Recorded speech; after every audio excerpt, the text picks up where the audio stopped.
Hello students, welcome to RNM academy channel. Students, आज जो मैं प्रॉब्लम ले रहा हूँ वो एक्सरसाइज प्रॉब्लम मान लीजिए या असाइनमेंट प्रॉब्लम समझ लीजिए। इस प्रॉब्लम का सॉल्यूशन मैं डायमेंशनली करने वाला नहीं हूँ। आपको इस प्रॉब्लम का सॉल्यूशन खुद को ड्रॉ करना पड़ेगा डायमेंशनली। सिर्फ मैं मेथड आपको दिखा रहा हूँ। तो सभी स्टेप्स समझ में आए ऐसे स्टेप्स मैं आपको एक्सप्लेन कर रहा हूँ। रफ स्केच भी बनाऊंगा, लेकिन डायमेंशनली आपको खुद को ड्रॉ करना है। तो it's one kind of assignment. तो आज का ये प्रॉब्लम है, स्ट्रेट लाइन का प्रॉब्लम है। और स्ट्रेट लाइन का प्रॉब्लम का डेटा इस प्रकार दिया है। Straight line A B is 60 mm long. It is inclined to HP and VP by an angle of 30 degree and 45 degree respectively. Point A is 30 mm above HP and 20 mm in front of VP. Draw the projections of line AB. तो इस problem का data लिखने के बाद मैं सभी steps explain करता हूँ, समझ लीजिए। साथ में ड्रॉ कीजिए या एक बार समझ के खुद ड्रॉ कर लीजिए। चलिए सॉल्यूशन स्टार्ट करते हैं। स्टूडेंट्स, इस प्रॉब्लम में पहले मैं डेटा नोट कर देता हूं। डेटा क्या दिया है? Data given straight line A B means straight line का नाम है A B. It is 60 mm long. Means उसकी जो ट्रू लेंथ है 60 mm long, means true length is 60 mm। 60 mm है। It is incline to H P and V P by an angle of 30 degree and 45 degree. Means H P के साथ उसका inclination जो है जिसको हम कहते हैं थीटा, तो थीटा दिया है 30 डिग्री। एंड वीपी के साथ जो एंगल है जिसको हम कहते हैं फाई, वीपी के साथ एंगल फाई वो दिया है मुझे 45 डिग्री। एचपी के साथ एंगल 30 डिग्री एंड वीपी के साथ एंगल है 45 डिग्री। अभी ये जो एंगल कैसे आए और क्या है वो सब एंगल के लिए मैंने प्रोजेक्शंस ऑफ स्ट्रेट लाइन का एक कंप्लीट प्लेलिस्ट तैयार किया है। तो मेरे चैनल पर प्लेलिस्ट पर जाइए और प्रोजेक्शन ऑफ स्ट्रेट लाइन का जो 4th वीडियो है, वीडियो नंबर 4, 4th लेक्चर, वो समझना जरूरी है कैसे आया एंगल थीटा एंड फाई। अभी आगे बात करते हैं। पॉइंट ए की पोजीशन मुझे दी है। Point A is 30 mm above H P, 30 mm above HP and 20 mm in front of VP, 20 mm in front of VP। अभी क्वेश्चन है draw the projections of line A B, और इस स्थिति में मुझे प्रोजेक्शंस दिखाने हैं। स्टूडेंट्स, मैं चाहूँ तो डायमेंशनली कंप्लीट प्रॉब्लम ड्रॉ कर सकता हूँ, लेकिन आज का सॉल्यूशन मैं एक्सप्लेन करने वाला हूँ रफ स्केच से। आपको वही स्टेप्स फॉलो करने हैं और डायमेंशनली इसको ड्रॉ करना है। चलो, करना क्या है वो मैं स्टेप बाय स्टेप्स एक्सप्लेन कर रहा हूँ। स्टूडेंट्स, सबसे पहले आप एक एक्स वाई लाइन ड्रॉ कर दीजिए। जैसे मैं एक ड्रॉ कर रहा हूँ हॉरिजॉन्टल लाइन, तो एक लाइन मैंने ड्रॉ कर दी जिसको हम कहेंगे X Y line, reference line. अभी नेक्स्ट स्टेप समझना है कि आपके पास लाइन ए बी है, मीन्स उसके दो एंड पॉइंट है ए और बी। कोई भी लाइन का प्रॉब्लम हो, किसी भी एक पॉइंट का प्रोजेक्शंस आपको दिया जाएगा। जैसे यहाँ दिया है पॉइंट ए का प्रोजेक्शन, ए का लोकेशन है 30 mm above H P and 20 mm in front of V B. अभी ये प्रोजेक्शन ऑफ पॉइंट है अबोव से above, means 30 mm above X Y मेरा पॉइंट आएगा। तो एक पॉइंट मैं मार्क कर रहा हूँ ए डैश, इसका एक्स वाई से डिस्टेंस कितना 30 mm। तो यहाँ से 30 mm डिस्टेंस लेके पॉइंट मार्क कर दीजिए ए डैश। और 20 mm in front of we P means 20 mm below X Y. तो एक्स वाई से 20 mm डिस्टेंस ले लीजिए लाइट पेंसिल से, और यहाँ मेरा पॉइंट आएगा ए, ये डिस्टेंस होगा 20 mm। तो इतना डिस्टेंस 20 और 30 दोनों एक ही वर्टिकल लाइन पर आएंगे। तो आपको दो लोकेशन मिल जाएंगे, ए डैश मिला और ए मिला।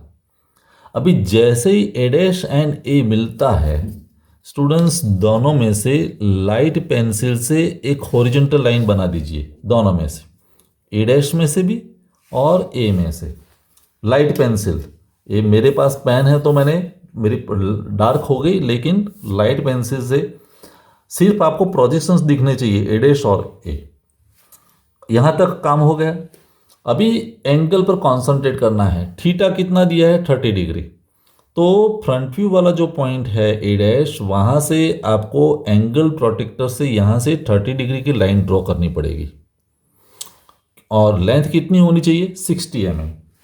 तो मान लो कि मैंने यहाँ से एंगल ले लिया 30 डिग्री एंगल प्रोटेक्टर से और एक मैं लाइन ड्रॉ कर रहा हूँ। ये एंगल कितना होना चाहिए 30 डिग्री और ये लाइन की लेंथ है 60 mm, ट्रू लेंथ जितनी 60 mm और 60 mm यहाँ तक हुई। तो ये जो पॉइंट मिला उसको आप कहेंगे B1 डैश।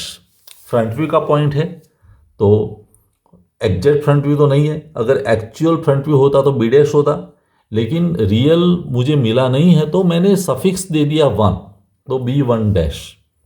तो वैसे एक लाइन मिलेगी और जैसे आपको B1 डैश पॉइंट यहाँ मिला तो उसमें से भी एक हॉरिजॉन्टल लाइन ड्रॉ कर दीजिए B1 डैश में से पास होती हुई और यहाँ हम लिखेंगे this is locus of B dash. मुझे जो रियल पॉइंट B डैश ढूंढना है वो इस लाइन पर कहीं ना कहीं मिलने वाला है। कहाँ मिलेगा तो वो राइट साइड तो नहीं होगा क्योंकि ये मैक्सिमम लेंथ है। तो मेरा जो प्रोजेक्शन आएगा वो शॉर्टर लेंथ है तो लेफ्ट साइड मिलने वाला है यहीं कहीं। यहाँ तक बात हो गई। तो मैंने ये डेटा का यूज़ कर दिया।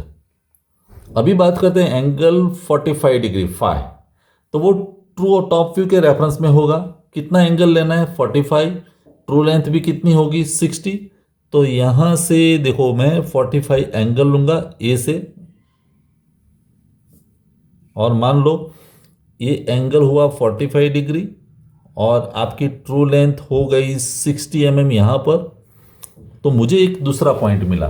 जैसे 60 mm लेंथ कंप्लीट होती है तो एक पॉइंट मिलेगा, वो टॉप व्यू वाला पॉइंट है, लेकिन मैंने सफिक्स 1 तो दे दिया तो यहाँ मुझे नाम देना पड़ेगा B2। Top view without dash आएगा तो B1 तो मैं नहीं दे सकता, 1 सफिक्स दिया तो यहाँ मुझे मिला B2। तो ये B2 पॉइंट मिला। जैसे B2 पॉइंट मिलता है आप उसमें से भी हॉरिजॉन्टल लाइन ड्रॉ कर दीजिए और यहाँ लिख के रखिए this is locus of B। Top view वाला पॉइंट मुझे यहीं कहीं मिलने वाला है। तो मुझे 4 लाइन में से 2 लाइन मिल गई। आप मेरा 4th नंबर का जो वीडियो देखेंगे तो उसमें 4 लाइन की बात है, 2 लाइन फ्रंट व्यू की और 2 लाइन टॉप व्यू की। 4 में से मुझे 2 लाइन मिल गई, एक फ्रंट व्यू में मिली एक टॉप व्यू में मिली, दोनों ट्रू लेंथ वाली हैं। रियल फ्रंट व्यू बाकी है एंड रियल टॉप व्यू बाकी है। अभी रियल फ्रंट व्यू मुझे कैसे मिलेगा तो अभी प्रोसेस समझ लीजिए। यहाँ तक का काम हो गया।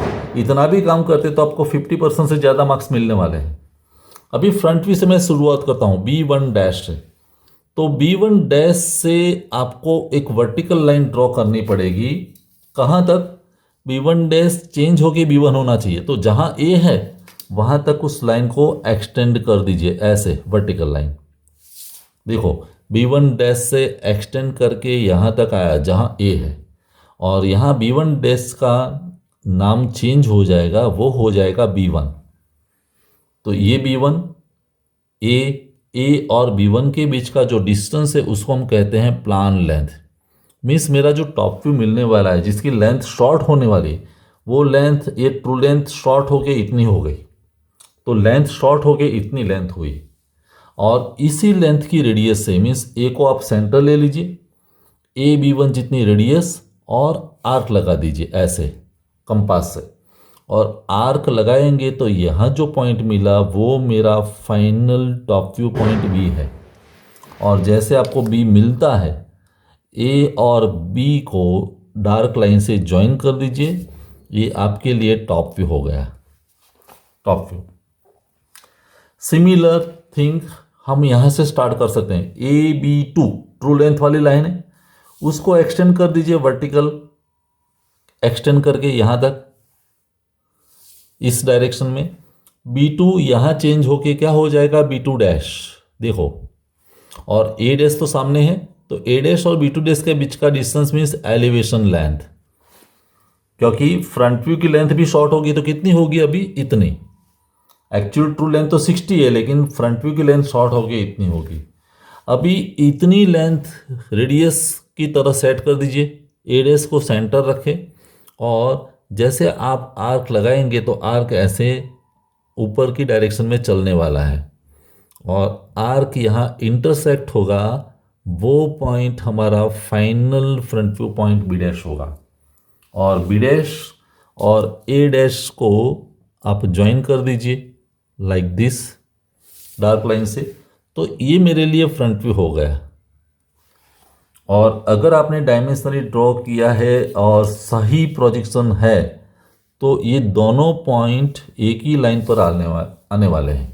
आप डायमेंशनली ड्रॉ करेंगे तो ये दोनों पॉइंट एक ही प्रोजेक्टर पर मिलेंगे। जैसे ए डैश और ए है वैसे बी डैश और बी भी मुझे एक ही लाइन पर मिलने वाला है। तो इस तरह से इस प्रॉब्लम में सिर्फ प्रोजेक्शंस की बात की है। अगर एंगल की बात करते हैं तो एंगल भी हम फाइंड कर सकते हैं। ए डैश बी डैश का एक्स वाई के साथ जो एंगल बनेगा उसको हम कहेंगे अल्फा, और ये जो टॉप व्यू का एंगल बनेगा एक्स वाई के साथ उसको हम कहेंगे बीटा।